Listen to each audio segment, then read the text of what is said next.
Imagine this. You did what many people are told is the right thing. You put your home worth $1.1 million into an irrevocable trust. Your sons are the beneficiaries. Everything feels buttoned up. And then life happens. Now you want to sell the house. But suddenly the question becomes, am I allowed to? And if I do, am I forced to buy another house of equal value?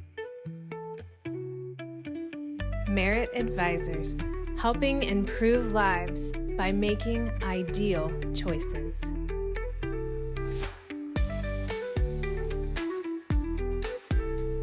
Let's talk through this.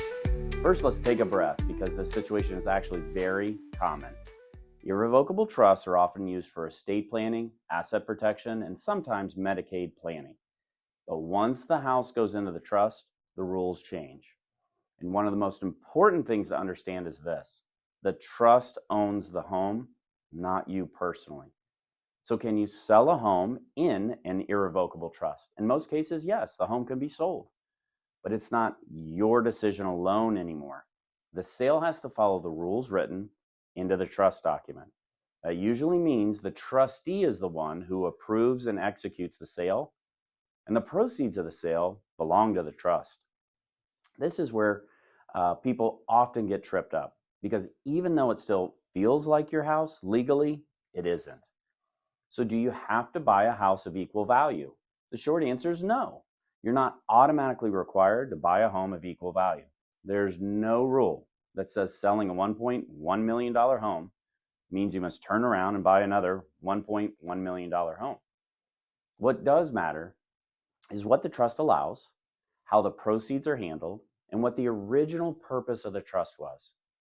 The money from the sale typically stays inside the trust, and how it can be used, again, depends on what the trust language is. So what happens to the sale proceeds? Once the home is sold, proceeds don't go into your personal bank account. They stay in the trust and are managed for the benefit of the beneficiaries, which in this case are your sons. Depending on how the trust is written, the trust might purchase another residence, invest the proceeds, or even hold the funds for future distribution. But that decision is driven by the trust, not by a dollar-for-dollar replacement requirement. This is also where tax planning, income considerations, and long-term goals come into play.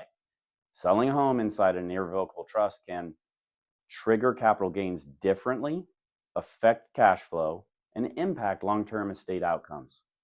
And these are not decisions you want to make in isolation. If you're thinking about selling a home held in an irrevocable trust, or you're already in that situation, the ideal next step is to review the trust before making any moves. The good news? You usually have more flexibility than you think. The risk? Making assumptions that don't match how the trust actually works.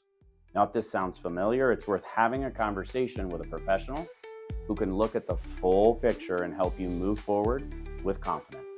If you have a question about what we discussed today, or you'd like to speak personally about your unique situation, please give us a call or shoot us an email.